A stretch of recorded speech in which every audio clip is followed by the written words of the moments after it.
This episode of The Witch Wave is brought to you by Wheel of Fate in Edinburgh, Scotland.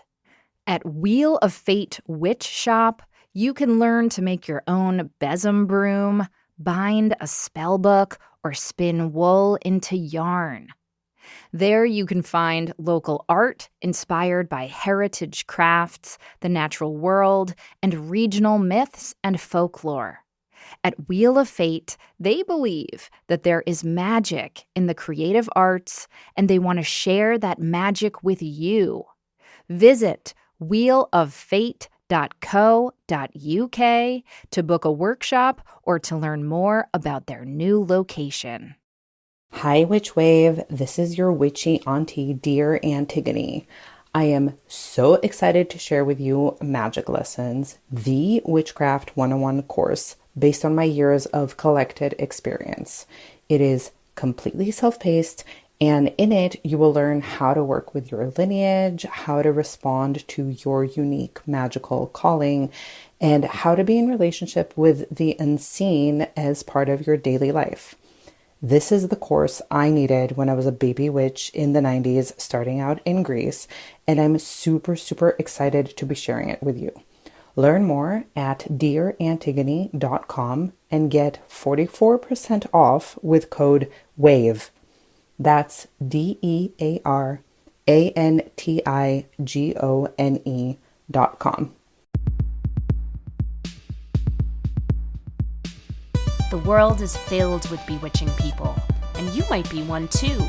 Welcome to the podcast where art is magic, magic is real, and reality is stranger than dreams. I'm Pam Grossman, and this is The Witch Wave.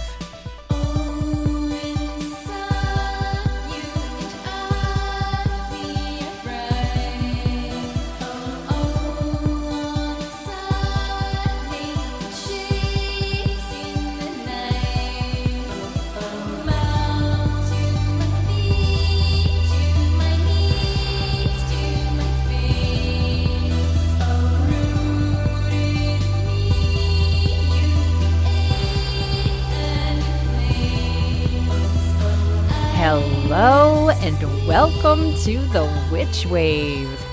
Happy April Fool's Day!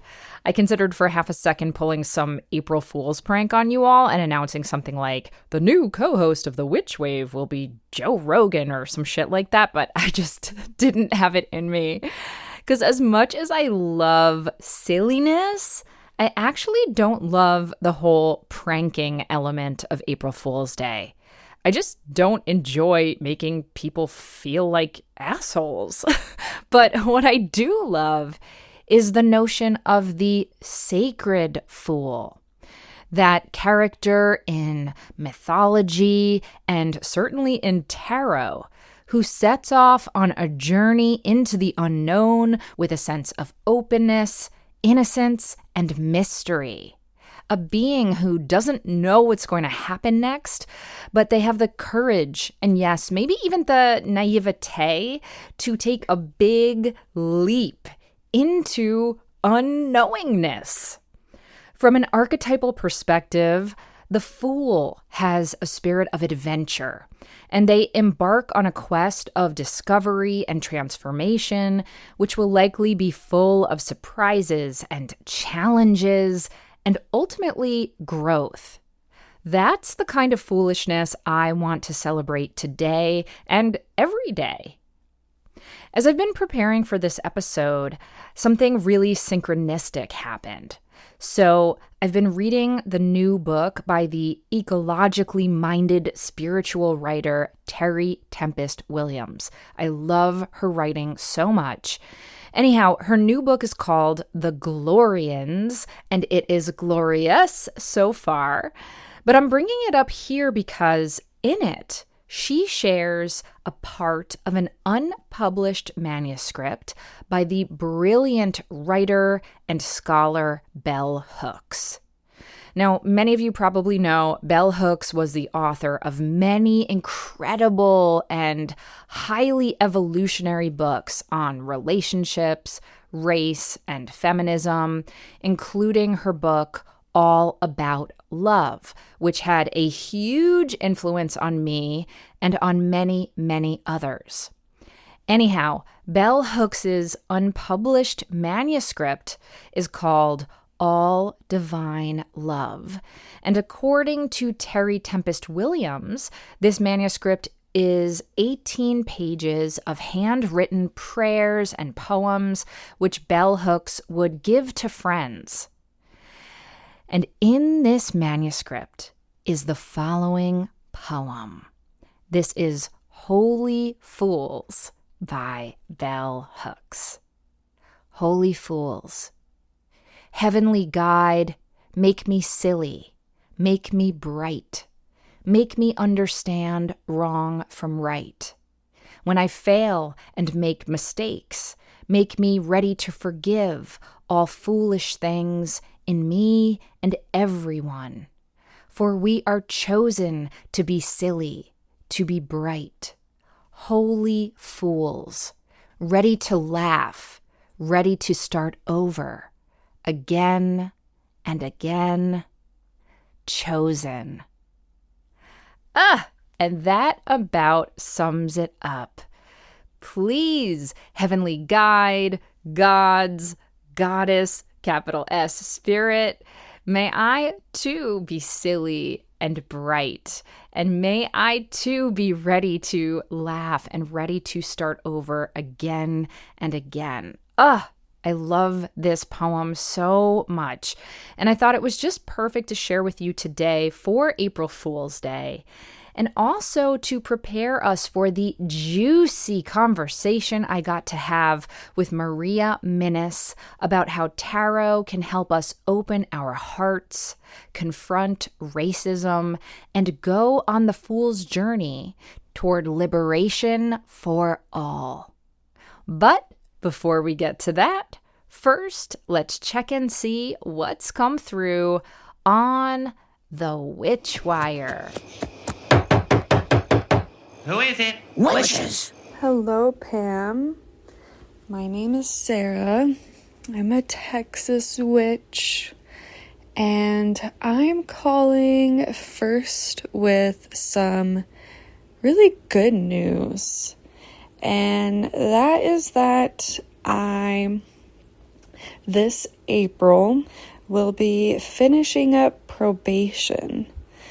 And I've had 2 years of probation, and it's been 4 years since I committed my mistake of taking a little psychedelic friend into the canyon.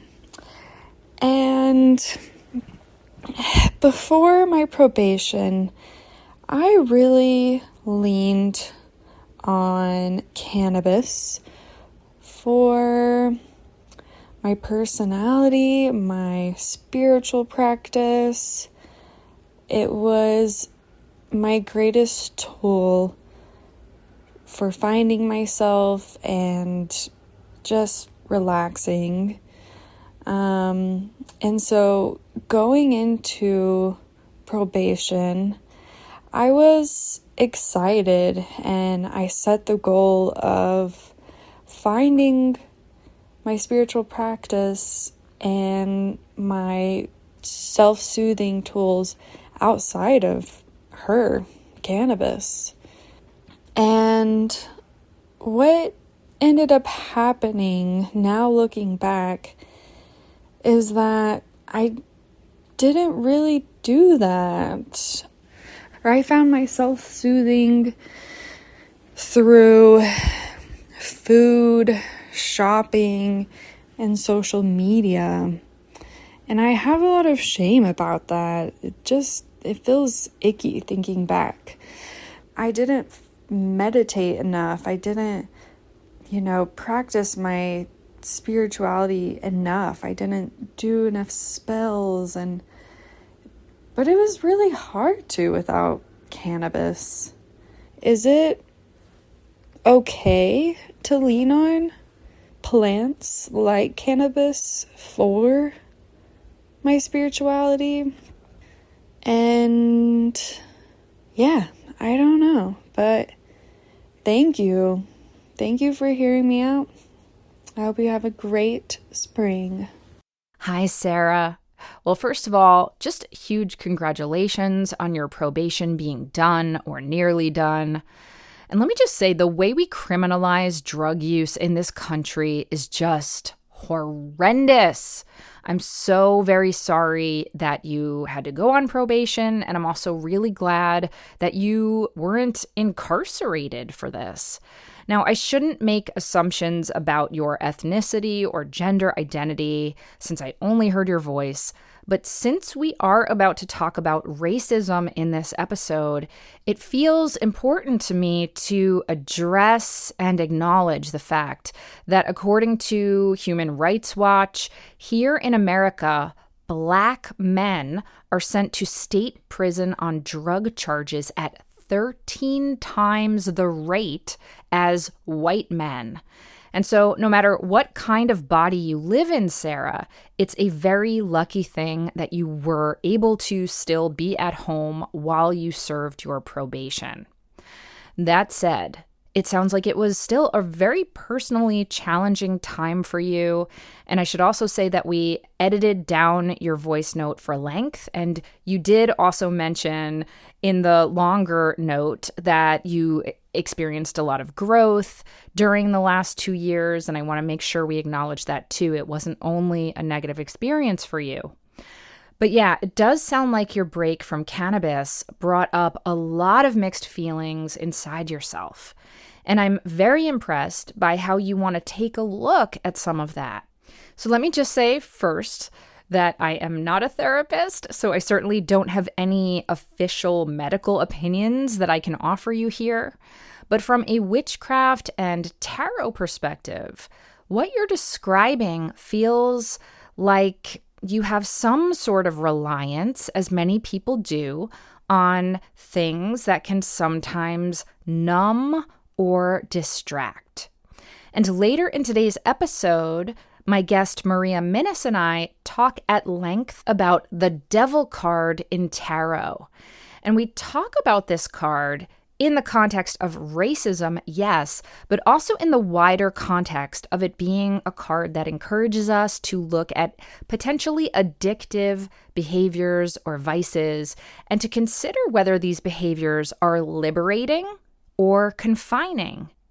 And let's be clear, one person's healthy indulgence is another person's shackles, right? There's no one-size-fits-all answer here. But when you say things like you are reliant on cannabis for your personality, and when you didn't have cannabis, you found yourself leaning into using food and shopping and social media to soothe yourself, it does make me wonder if there's something here for you to consider in regard to whether cannabis, food, shopping, social media, and so on are means of helping you escape or cope or dull some kind of underlying discomfort or pain. And then I might encourage you to consider exploring that question with a therapist or somebody who is an expert in such things. Because often we rely on things that distract us or numb us because there's something underneath all of that which we are possibly avoiding having to feel. And often, very sensitive people lean into certain drugs and certain behaviors in order to muffle that sensitivity or to avoid confronting feelings that might feel difficult to face head on. So that's just something for you to consider in general. Now, in terms of your using cannabis as part of your spiritual practice, look, there are many, many cultures, probably all of them if you go back far enough, which have used or still use all kinds of plant medicines to expand perception and commune with spirits. There is nothing wrong with that. And I believe that, yes, plants are sacred and they can absolutely work with us to help us access different states of consciousness and potentially interface with the divine. That is splendid. But I am also a big believer in moderation. And if a person is dependent on any substance or behavior to function, the question then is this helping you live to your fullest capacity, or is it impeding you somehow? Is it making you feel good, not just in the moment, but good in general about how you're showing up in the world? Or is it making you feel icky, to use your word? Are you able to have any spiritual experiences without cannabis ever? And if not, why do you think that might be? Because I do promise you, and it sounds like you know this already, that there are many ways to access magic, to access divinity without cannabis or without any psychoactive plants, if you decide that's something that you feel called to explore. As you mentioned, there's meditation, there's dance, there's music, there's invocation and ritual, and my goodness, so many other modalities. So generally speaking, I don't think there's anything wrong with using plant medicine as part of one's practice. I think that can be really beautiful. But if that is the only way you feel you can access the divine and you're not feeling great about that, then I think it is worth trying to get to the bottom of why that might be and whether or not you might try doing things differently moving forward. And I just want to say once again, I'm so glad that your probation is almost over. And I want to thank you for the bravery and vulnerability of your question. And may you enjoy freedom in all its forms in the days to come. Now, on to my guest. And I'm actually going to read her bio verbatim for the first few sentences because it's so good. Here we go. Maria Minnis is an unapologetically Black and queer tarot reader of over 20 years who teaches people about blending their spirituality with magic, liberation work, and eroticism in their everyday lives. She believes that the end result of all magic should be to cultivate a more equitable and empathetic planet. Maria is the author of Tarot for the Hard Work, an archetypal journey to confront racism and inspire collective healing, and she's the host of the Kinky Tarot podcast. Maria joined me remotely from her home in LA, and you can watch the video of our conversation over on my YouTube channel, which is at Phantasmaphile.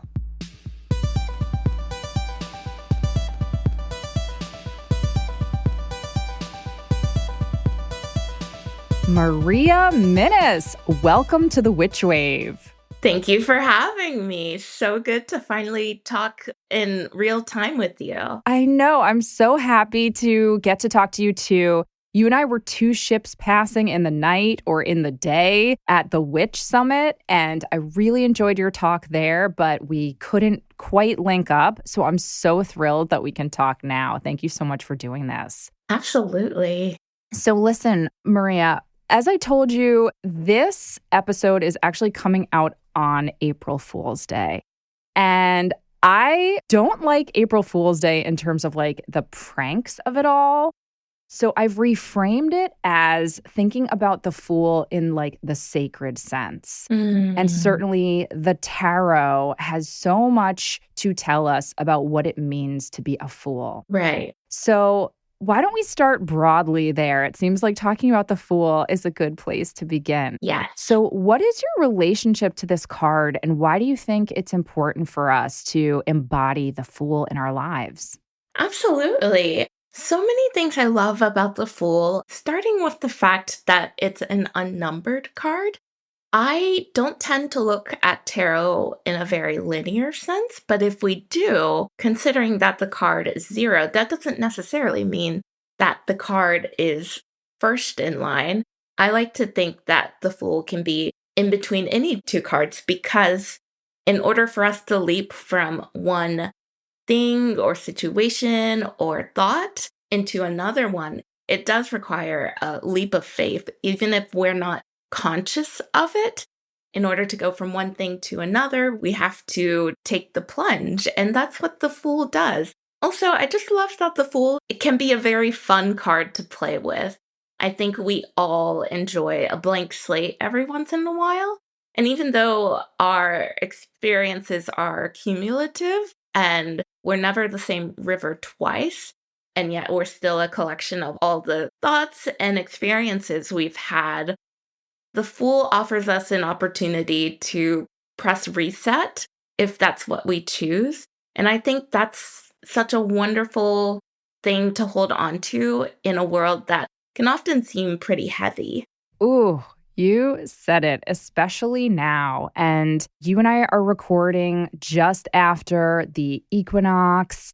It's now Aries season. A lot of people think of this time of year as having that clean slate, Yes. New Year vibe, especially in our Spring cleaning. witchy world. Exactly. And so, what do you think the Fool can teach us about how to orient ourselves toward the new? Yes. For me, at least, one of the messages that comes through with the Fool is that there is likely never the perfect time to leap. And I say that as somebody who's like, okay, I want to wait till like all of my ducks are in a row. And honestly, that perfect moment for me like never happens because there's always something going on. And so with the Fool, I remember, yes, make sure you're prepared, you're safe, you have connection, community, a soft landing spot if that's what you need. But also, sometimes we just have to do the thing. And the Fool in the Rider-Waite-Smith depiction, they have their dog, they have their backpack. Their backpack, I think, often represents what I talked about, like all of the experiences and perspectives that we bring with us. But ultimately, this journey feels fresh to us. And I know it could be scary to leap, but it's a reminder that a lot of times change does require discomfort. And with the Fool, there's this, okay, there might be discomfort, and I don't know what's on the other end of this, but I'm going anyway. And I think that's also part of the mindset I recommend, or at least have for myself, in terms of how we build and curate a more ideal future for everyone, is understanding that there isn't a perfect time to do the perfect thing. And the Fool just does it anyway. And I think that's really admirable. That is so beautifully said. And it's resonating for me on so many levels because creatively lately, I've been asked to do some things that I'm excited about, but also I feel maybe not as prepared or as ready as I fantasize I would be. And yet that discomfort, like you said, is part of the creative process. And anything that we do that's worth doing, especially if we're trying to grow and expand, often comes with feelings of discomfort. We're engaging in mystery and the unknown, right? And that can feel really scary. But, usually we should leap anyway and just do this trust fall into mystery, I have different themes for different years, and my theme last year was practicing sitting in discomfort. And that's so much, I think, of what life is like sitting in discomfort or uncertainty. And the more I got comfortable with that, the more I was able to take the leap, so as you will. And so that's a really good practice for me, is learning to practice sitting in discomfort, sitting in uncertainty. And that helped me really understand that, of course, I can be prepared, but because we don't know what's on the other side, how can we fully know how to be fully prepared? Yes, that's exactly right. So let's move into a space of discomfort, because your book, which is so wonderful, this is a book called Tarot for the Hard Work. And the subtitle is An Archetypal Journey to Confront Racism and Inspire Collective Healing. Yes. And the topic of racism is one that is rarely comfortable to confront, certainly for me as a white person. But I think this is fairly true for a lot of people, that Yes. having these conversations can make us feel anxious, to say the least, right? Yeah. So let's first talk about why you decided to write this book and to use tarot to confront the topic of racism. Yes. So I suppose the project started way back, almost 10 years ago now. I was living in rural Virginia, and this was the time of the beginning of the 45th presidential election. And I felt like I was hearing all of these terrible things all of the time, and I didn't know what to do in my tiny little town and like as a Black woman, because so much of what I was finding, and for good reason, were resources about how white people could confront racism. And I was like, okay, that's great, but I've had so many years of living in a Black body. A lot of this just feels like 101 to me. Mm-hmm. And so every Friday morning, I would go to a coffee shop and I would take a card of the major arcana and I would just write down like little tiny everyday things I could do in order to resist in my own way. So eventually that became a notebook, and I thought, okay, well, I could sit with this notebook or I could share it and maybe it can be helpful for anyone out there, because those resources were not just for, a certain audience. Like my book is for everyone. It's for, white people. It's for people of color who have lived in a society that has ingrained racism. And, there's a lot of internalized racism there. Mm-hmm. And I just figured all of this sounds so big. I have this list of everyday ideas that people can do, like when they're at the store or when they're talking to their friend or overhearing something or they're in a bystander situation. What are the small things we can do to feel like we're moving forward? And so I put out a blog and I was surprised to see how much reception it got. And then I was recommended, hey, this sounds like this could be a book. And I hadn't thought of it that way. The blog was, an essay about a particular major arcana card and then like 3 exercises at the end. And so that expanded to a book that includes like hundreds of activities over like 60 essays, all focus on the major arcana and how we can make small steps in any day, any interaction, whether it's, looking your cashier in the eyes, like things as simple as that can make this world a little bit better. And everything that we do, I think, ripples out infinitely, and we can never know the true final impact of what we do because time continues on and we'll never know the ripple effects of all of our actions. Like me turning onto a new street to go home, like who knows what ripple effect that could have done. Like maybe my car reminded somebody of something and they decided to act upon it.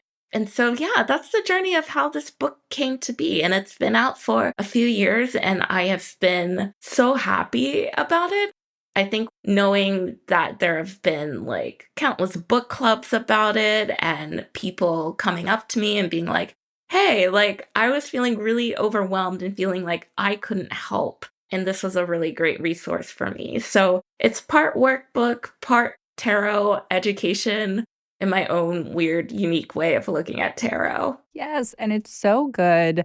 And each card, as you said, also has a lot of exercises and resources attached to it. Like, my gods, Maria, the syllabus of this book, you could teach an entire college course around this book because there's so many wonderful articles and books. And I'm somebody who cares a lot about this subject. And yet there were so many new resources that I had never encountered before and new directions that I want to go off in, for myself. So I'm so grateful to you for your rigorous research. Like, I love research. I love a research witch. Me too. So let's start, as your book does, with the Fool. How can the Fool help us confront racism in more graceful and gracious ways? Yes. Oh, I have so many ideas about that. Of course, you read my book, so that's obvious. But I think it's at the very root, it's coming back to this just do it mentality. And that's part of why my book is like, yes, there are more uncomfortable exercises, but I think I say in the book that like, it's not like anyone's expected to do everything. Pick one thing and just go with it. And so it's coming back to this idea that like, there's never a perfect time to be a perfect activist because one, perfect time doesn't exist. Two, perfect activist doesn't exist. And this work, I think we need to remember is urgent. It, of course, take care of yourself and the people around you. Community care is where it's at. But there is no perfect moment to dive in. So, what is your avenue? What is your lane? And can you just do an uncomfortable thing and try it? And maybe that steps back from the racism work and just practicing doing uncomfortable things just in general in your life and seeing how much you can tolerate that and how much you can expand your tolerance for discomfort. And so that's my main thing with the Fool. It's like, just do a very tiny thing and that can snowball into, greater devotion, et cetera, et cetera. And also another thing about the Fool is like, this work is not all doom and gloom. If we lose sight of what joy feels like, then we lose sight of what we're aiming for everyone to have in an equitable way is a joyful, peaceful, safe, resourced life. And so the Fool does also have this kind of jokester element to it sometimes. In addition to just do it, I'm also just thinking like, are there ways to make this work, bring curiosity into this work?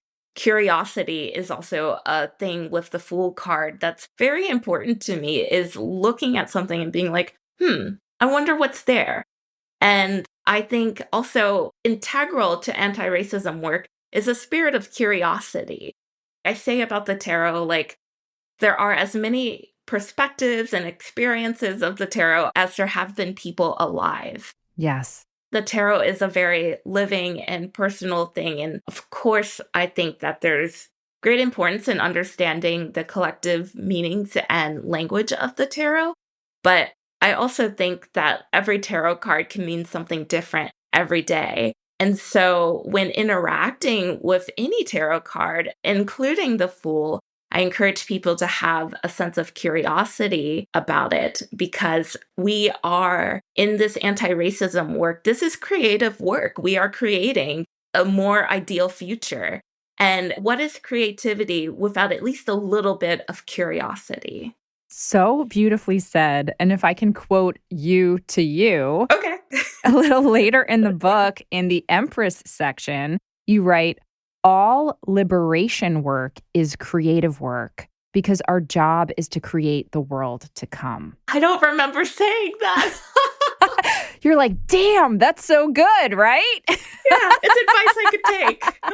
Well, it was wonderful and it is wonderful. And it's so true. Like, this is about reimagining and revisioning how the world is. And that is creative. And that is what true freedom is also. So I was so moved to read those words from you, madam.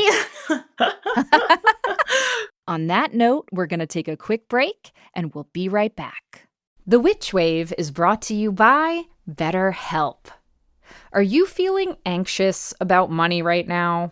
Between tax season and the state of the economy overall, I would not blame you. And I'm here to tell you that financial stress can absolutely affect every area of our lives. When I first left my day job to become a full-time writer, podcaster, witch person, I can tell you that as exciting as it was, it also brought me incredible anxiety because I was shifting from a steady paycheck to becoming self-employed and relying on the ebbs and flows of going into business for myself. And I lost a lot of sleep over it, and it affected my mood at times. And let me just say, I'm so glad that I had a therapist to talk it all through with. Because our feelings about money are never just about money. They're also about our feelings of stability and security and self-worth. And they're also about the messages that we received from our families about money and how we feel about our place in the world overall. Joseph Campbell once called money congealed energy. And taking the time to explore our relationship with that energy is crucial. Now, going to therapy is not about getting financial advice. It is about managing the stress, shame, or anxiety that can come with the topic of our finances. Therapy can help people unpack their relationship with money, build healthier coping strategies, and feel less alone in the process. And BetterHelp Online Therapy is a way for you to connect to a great therapist who can support these types of conversations. And it's super easy to get started. All you have to do is fill out a short questionnaire that helps identify your needs and preferences, and then BetterHelp does the initial matching work for you so you can focus on your therapy goals. And they have an industry-leading match fulfillment rate, which means they typically match you with the right therapist the first time. But if you aren't happy with your match, you can absolutely switch to a different therapist at any time from their tailored recommendations. And BetterHelp also has an average rating of 4.9 out of 5 for live sessions based on over 1.7 million client reviews. When life feels overwhelming, therapy can help. Sign up and get 10% off at betterhelp.com/witchwave. That's betterhelp.com/witchwave. This episode of The Witch Wave is brought to you by Snowy Owl Arts and Tea House. Snowy Owl Arts and Tea House, nestled in Buffalo's historic Niagara Food Terminal, is a haven of creativity and warmth. Serving as the creative and production hub for Snowy Owl Tea, known for its handcrafted blends infused with real fruit, fresh ground whole spices, and full-leaf teas and blossoms. Snowy Owl Arts and Tea House is also home to the creative endeavors of resident artist and owner Tara Bystron-Pruski. Now, I adore Snowy Owl Tea, which is why I've partnered with them on the Witch Wave tea blend available from our site, but you can get their other tea blends directly from them, and I highly recommend you do.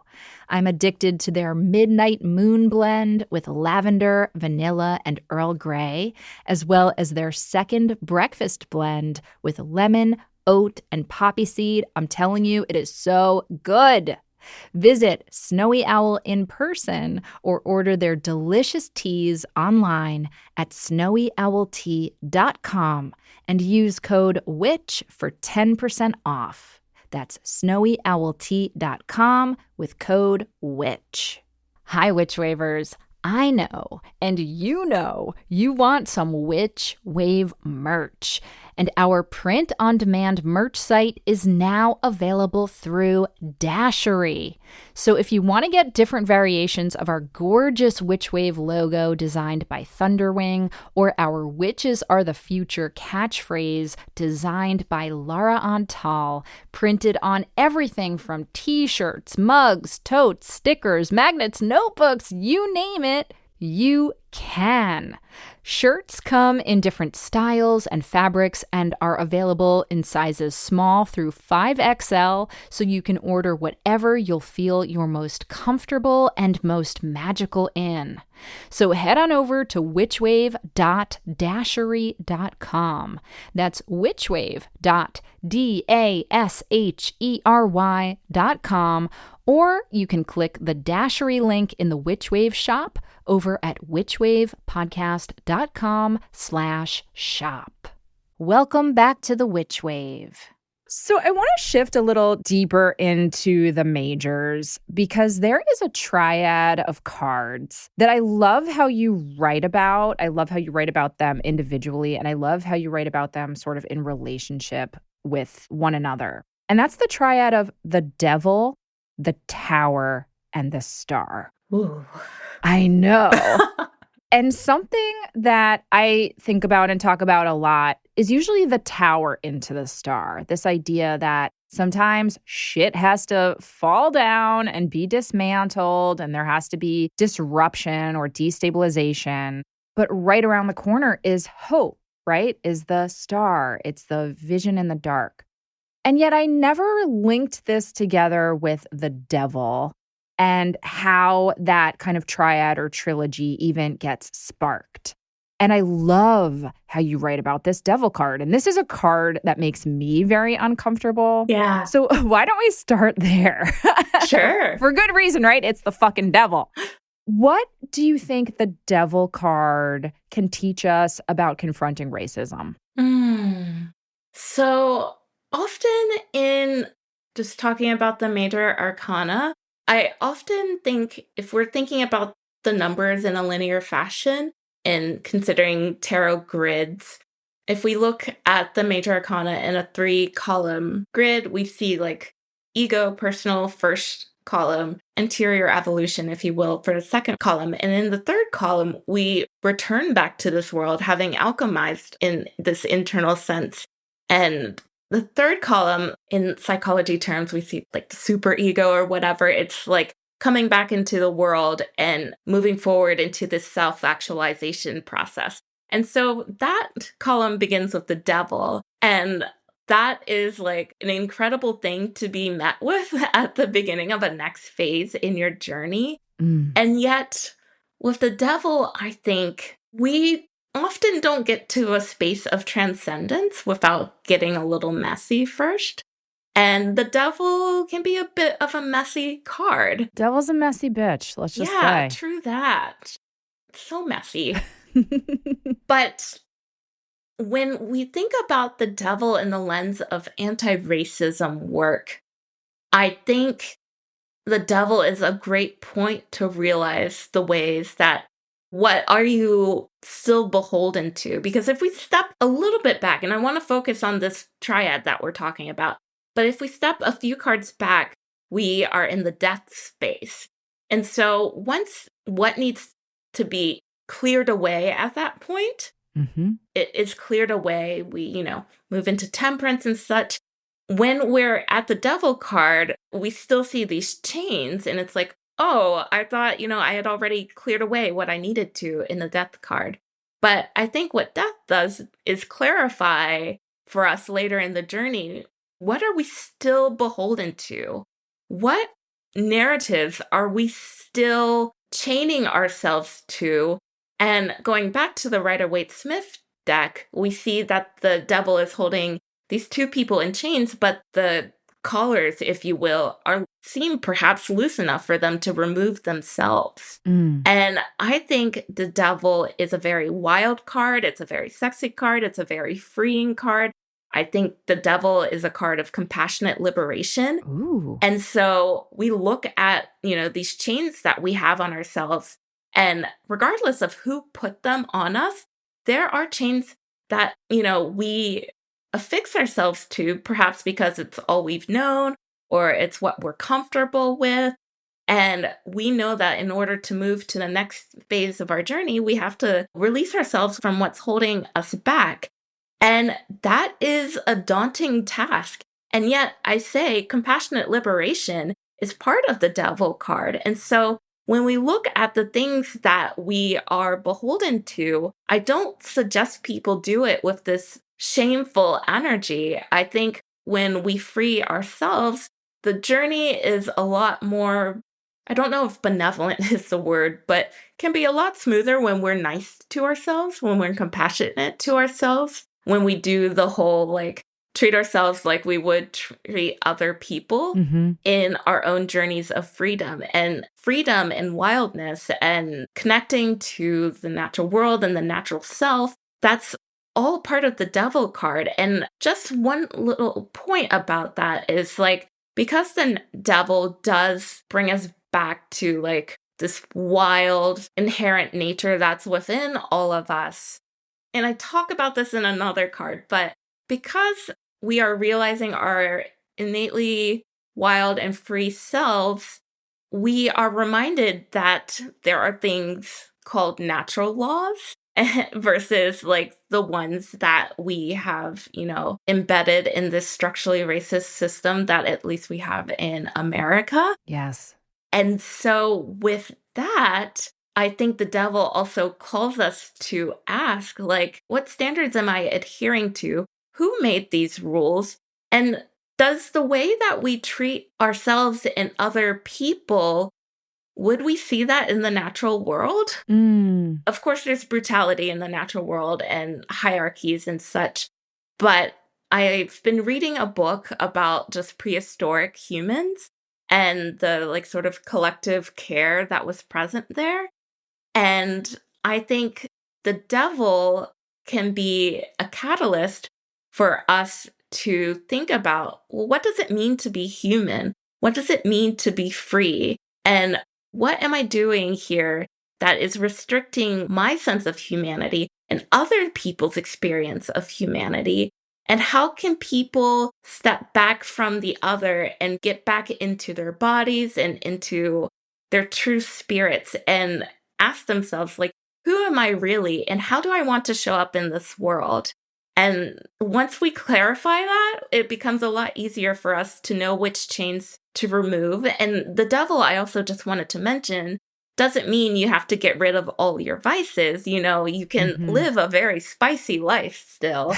But what are spicy, vicey life? Yes, I love the devil when it's called the vice card. And it's not necessarily getting rid of everything that makes your life interesting. It's clearing away what is preventing you from living a fuller, freer, wilder life, which is what I at least would like for everyone. Yes. Oh, there's so much to unpack there. But if I could just respond quickly, like one of the things the devil card brings up for me too, and this came through in your chapter about it, is the ways in which one can be addicted to things that are harmful. And especially when it comes to relationships that are extractive as opposed to symbiotic. And so I was thinking, for example, about the movie Sinners and how in that movie, the devil, the vampires, and then, the lead vampire who's very devil coded. It's like this literally extractive relationship. They are vampires, on Black culture and Black music. And at the same time, there's this feeling of like, okay, so how can we honor the origins of where things come from and still enjoy them? And I'm speaking, obviously as a white person now, and make sure those relationships are not extractive. Make sure it's a relationship that feels symbiotic, like there's a co-honoring as opposed to vampiric. I don't know if I'm making the point clearly here, but I thought Sinners did a good job of showing that in terms of like the racism of culture, how like white capitalism can be vampiric and extractive of Black culture. And there can be like an addictive quality to it. And so this card and the way you wrote about it made me question, like, what are some ways that we can break those chains and we can hold up Black music, just as one example here, through a lens that feels as if we are helping to nourish it and celebrate it, as opposed to only like exploit it, take it, steal it, not give credit where credit is due. Yeah. Or even on a larger scale, like thinking about like Amazon.com, how I confess, like I still feel a little addicted to this website. And I try, I buy my books from local bookstores. Yeah. And yet I still admit that I use Amazon sometimes, and that feels like a little addiction, and that feels very extractive. So I don't know. The card, it made me want to examine my own behaviors and the ways I'm contributing to society and culture and try to be more mindful about symbiosis as opposed to extraction. Does that make sense? Yes, that makes complete sense. And I think that's part of what we're working toward, right? Is symbiosis versus extraction.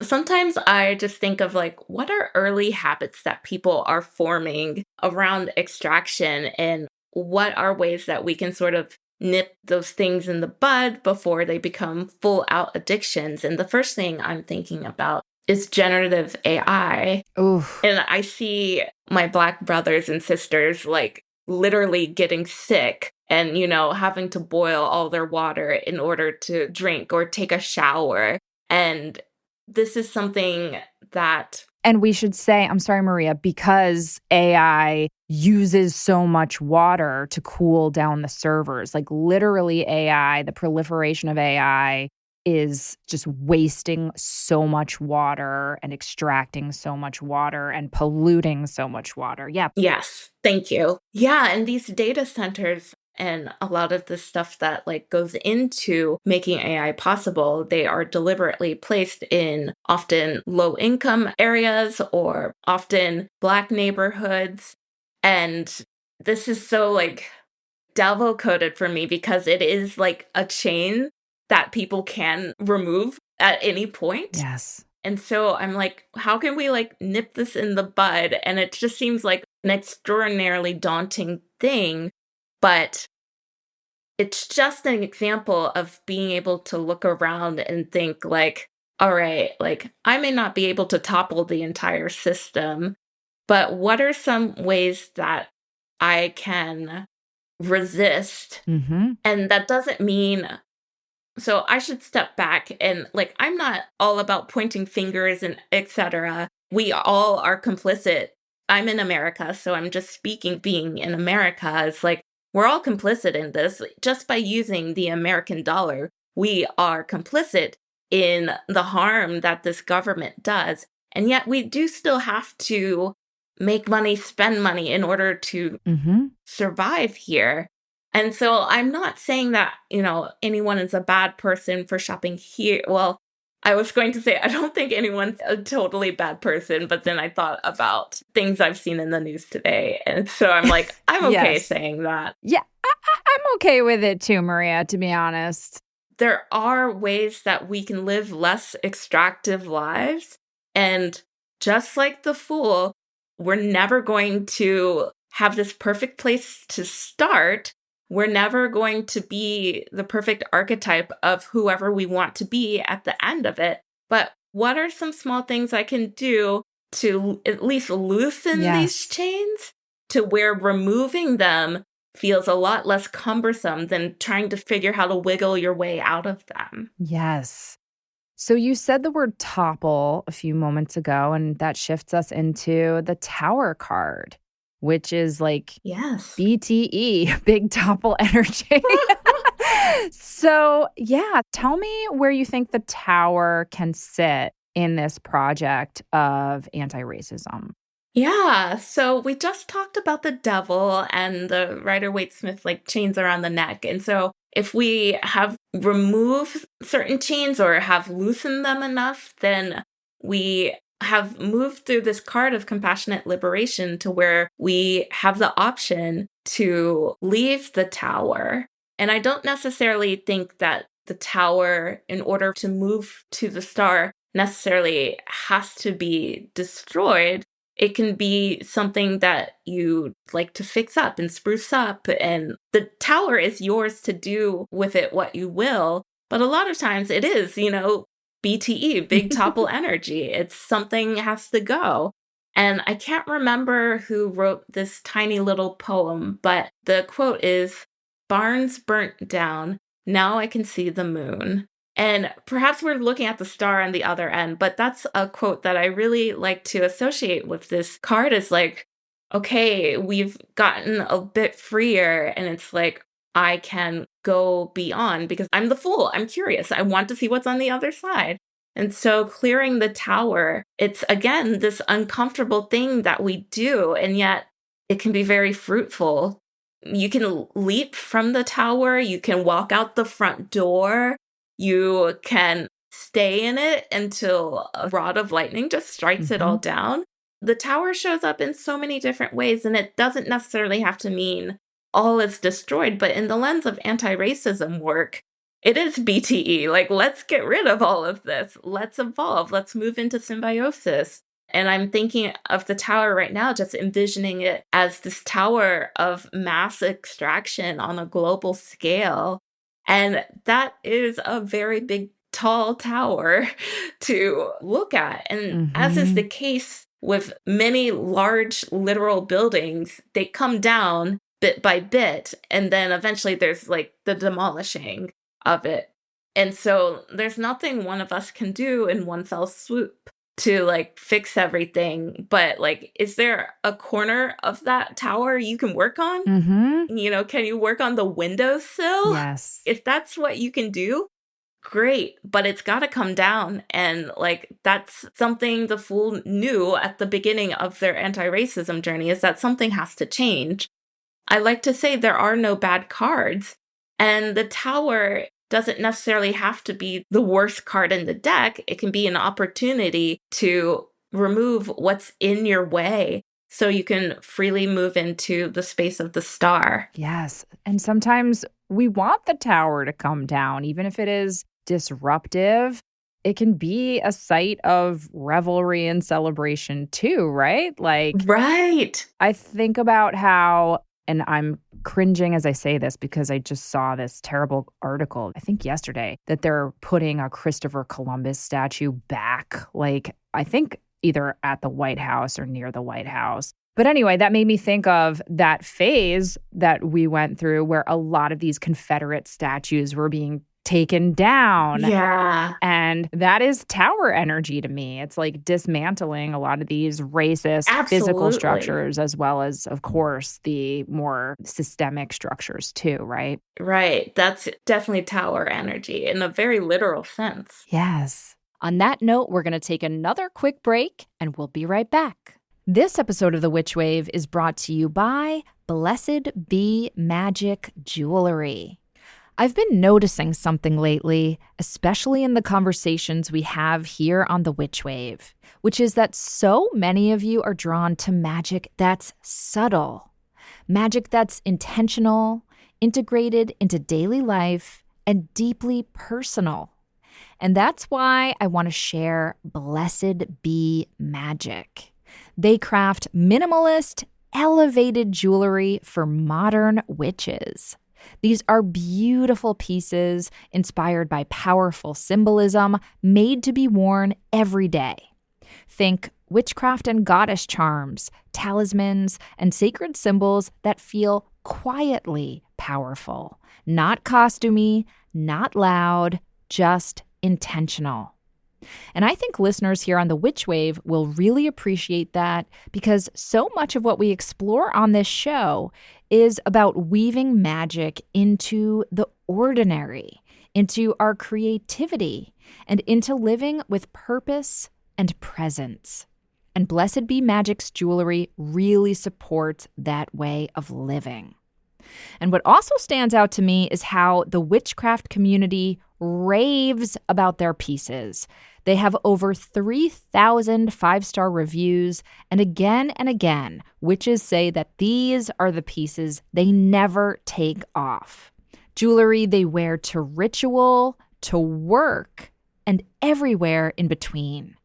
You can visit blessedbemagic.com to explore jewelry made to honor your path. That's Blessed Be Magic, spelled MAGICK.com, and use code WITCHWAVE for 15% off your first order. Hey there. So people are always asking me how they can get more Witchwave, how they can work with me, how they can find magical community. And my answer is join the Witchwave Patreon. There is where you'll get bi-weekly bonus Witch Wave Plus episodes, as well as ad-free Witch Wave episodes and detailed show notes for all. The Witch Wave Patreon is also where I lead a monthly online magical ritual, which you can attend live or watch the recording of at your convenience. And that's available for members at all tiers. And then rewards for some other tiers also include magical merch and contests where you can win Witchly prizes, as well as getting early heads up about my workshops before they sell out, and opportunities to get magical one-on-one guidance from me. And all backers get access to our exclusive digital coven, where you can connect to a community of other wonderful Witchwave witches around the world. So head on over to patreon.com/witchwave and sign up. It's a marvelous way to get more magic in your life and to support the show. Thank you so much. Welcome back to the Witch Wave. Okay, so now let's get to my favorite card. And I have several favorites, but the star is a card that's very personal to me. I'm an Aquarius sun. Yay. And I've always loved the star. I've always loved things that shimmer in the dark, literally and figuratively. So Yes. after the tower comes the star. And what is the star here to teach us? What message does the star have for us in this conversation and in general? Yeah, and the star, for me at least, conjures hope and rest and refreshment. It's like taking a bath at the end of a very long day and just recuperating, refreshing. And with the star, we move into like the star, moon, sun sequence. And so we have left the rubble of the tower and we are moving by starlight. We don't necessarily have the full brightness of the sun. We don't even have the brightness of the moon yet. We're moving by starlight. And so we are led by the fool's curiosity and all that we've learned through this journey. And we trust in the steps. We rest and recuperate and reconjure hope, even though we don't have a full vision of the road ahead of us, because starlight, it's not as bright as the moon or the sun. Yes. But it's still light. That is hopeful after, if your tower was burning, you were looking at this billowing cloud of smoke and fire and, things crashing. And then you get to look at the expanse of your perspective of the universe and remember that, like, you were in a tower and what you could see around you were walls. Now, what you can see around you are stars. And I feel like that's very hopeful and very refreshing. And I don't necessarily have a strong relationship with the star card, but it is one of the cards that I'm like, one day I'm going to dedicate a year to the star. And it's a card that I love and admire, but like, perhaps that just speaks a little bit to the productivity addiction I am healing and my need to rest a bit more. That's so interesting to me because, yeah, like it's one of my favorite cards. And I love how you write about it. I'm quoting you to you again, the brilliant writer, Maria Minnis. You write, the star, free of defenses, is possibility embodied. You're like, yes, damn good writing. But I love it. I love that line, free of defenses, especially after the chains of the devil come off and the defenses of the tower come toppling down. There's a sense of, I don't know, just like, is it trust? Is it vulnerability? It's a softening that I also really... Softening. Yeah. Oh, you like that? Yes, I do. Soft is, I literally, the other month, it's going to come up backwards, but a tiny tattoo that just reminds me to lean into softness. And the tattoo for listeners just says the word soft on your arm. It's so beautiful. Oh, yes. Sorry, listeners. It just says soft. And it's a reminder. Maybe actually now I'm like, oh, I want to dig into the star later today. Ooh, the soft little star. Yeah. She's calling your name. Yeah.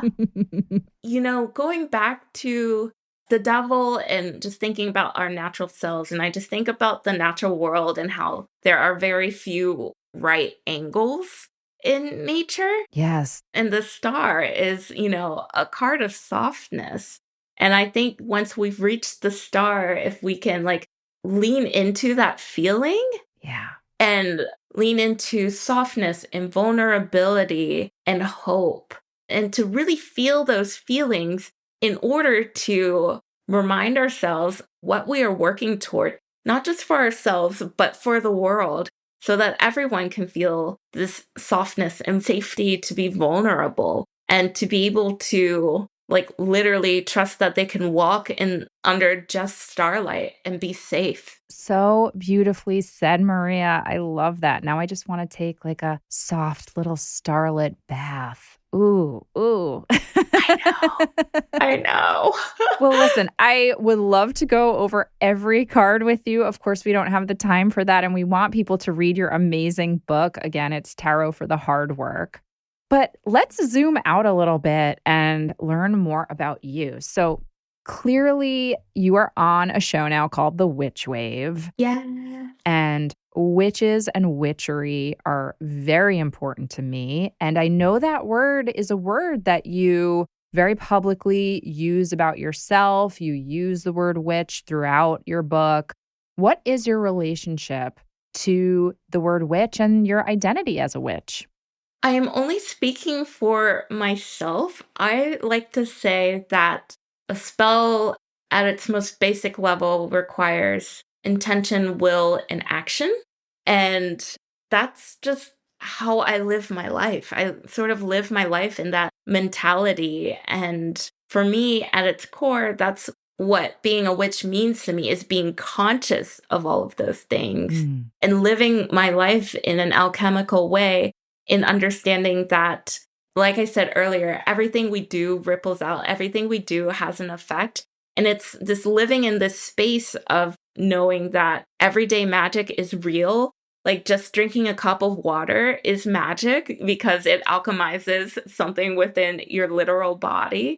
And for me, it's a commitment to living a consciously alchemical life and bearing the responsibility of my actions. And perhaps it's seen as particularly witchy because I've got these cards and crystals and incantations and such.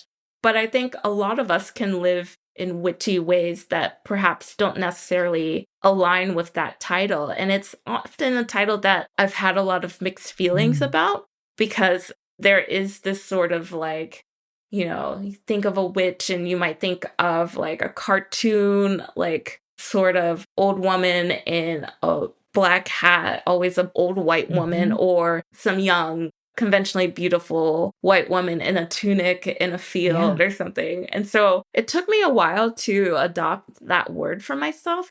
And it took me until I realized that like everyone's witchery looks different. And mine is just a very practical witchery. It's a very mundane, everyday life witchery. I'm a very pentacles babe.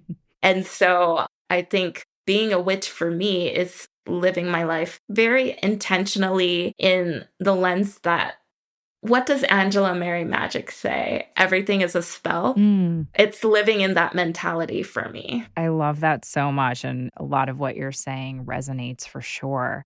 I read this, I suppose you'd call it a workbook that people get for free if they sign up for your newsletter. And I thought it was so lovely. This is called the Holographic Witch Workbook. Oh. And if you could talk a little bit about, what does it mean to be a holographic witch? What does that word holographic mean for you? It's one of my faves, but I would love for you to unpack that for us a little bit. Yeah, it's all about not just taking things at face value. It's being willing to look at any given thing and understand the complexity around it. It's being able to look at a spoon and not just say, this is a spoon. It's like, well, this started out with someone many, many, many years ago, even conceptualizing a spoon. And then there's the factory that came into it, and etc.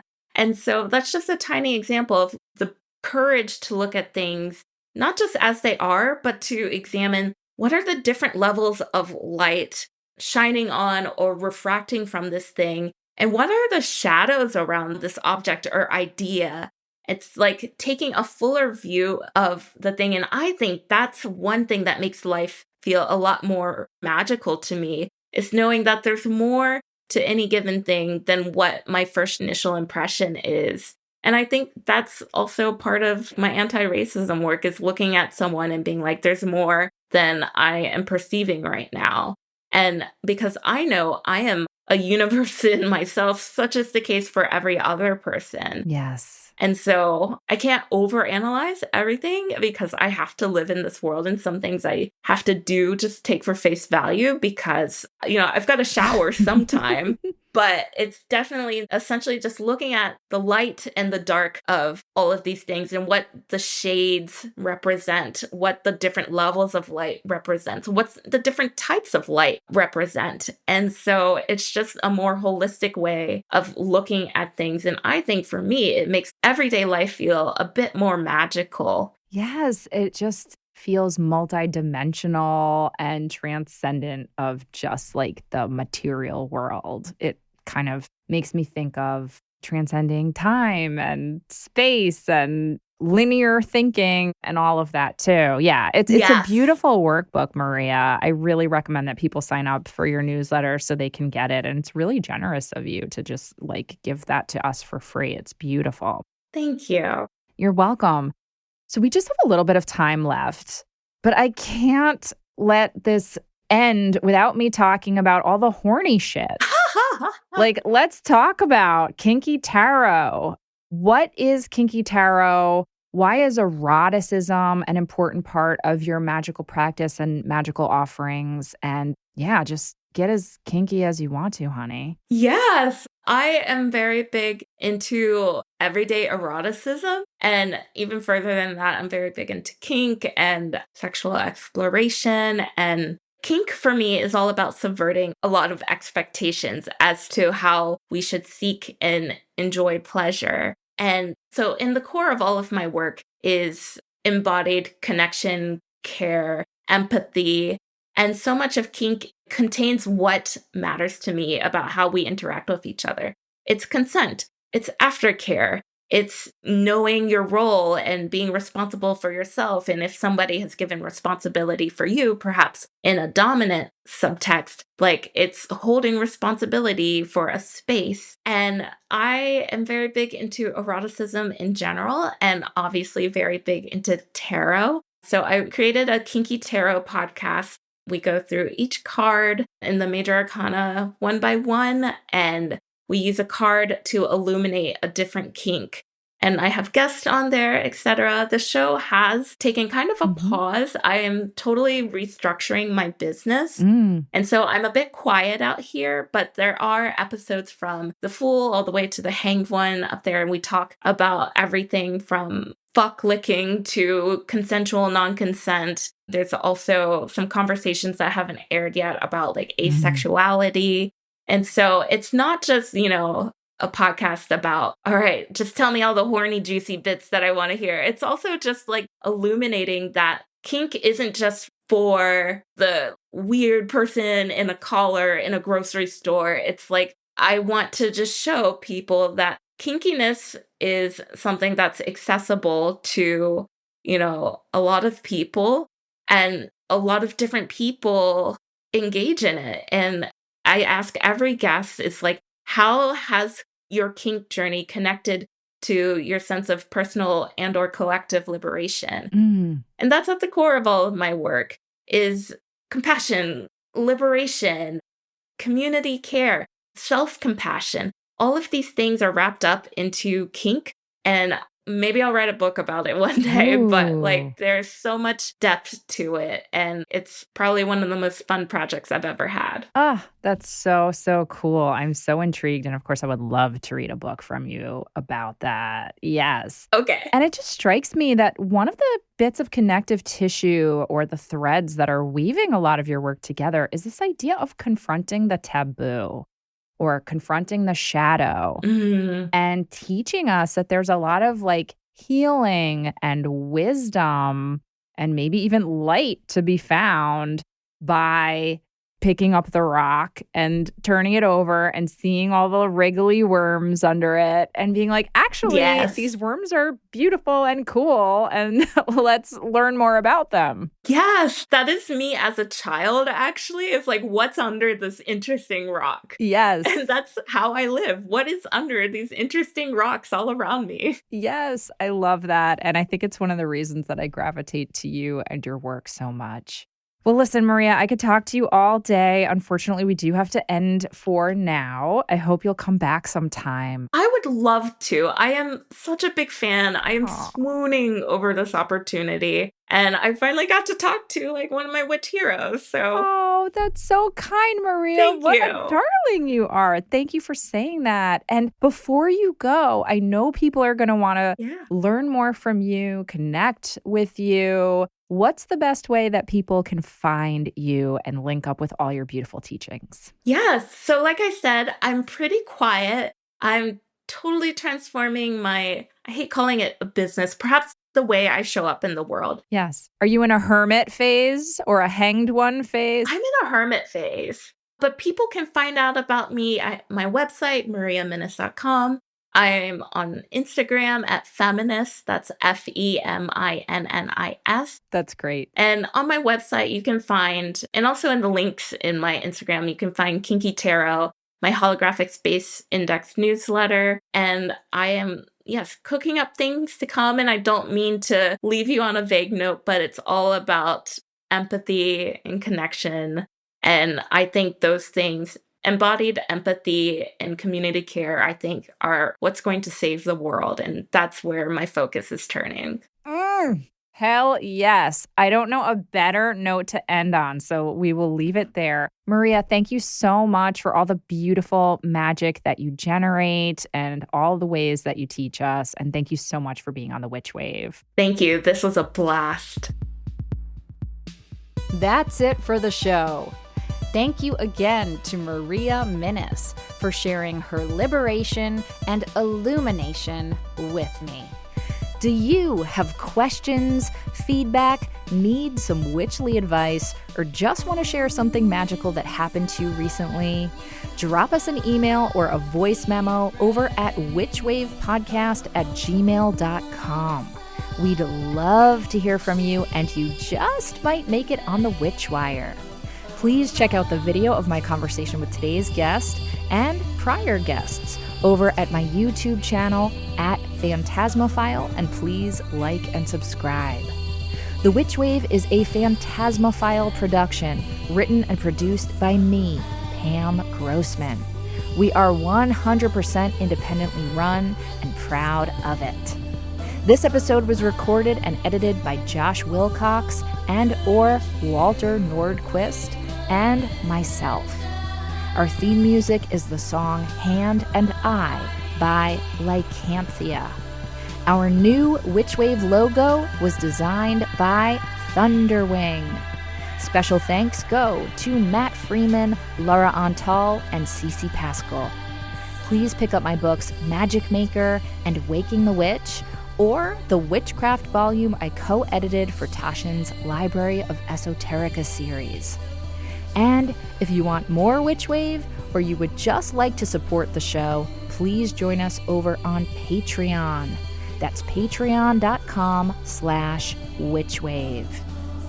Thank you so much for listening. Witches are the future. I'll catch you next time on The Witch Wave.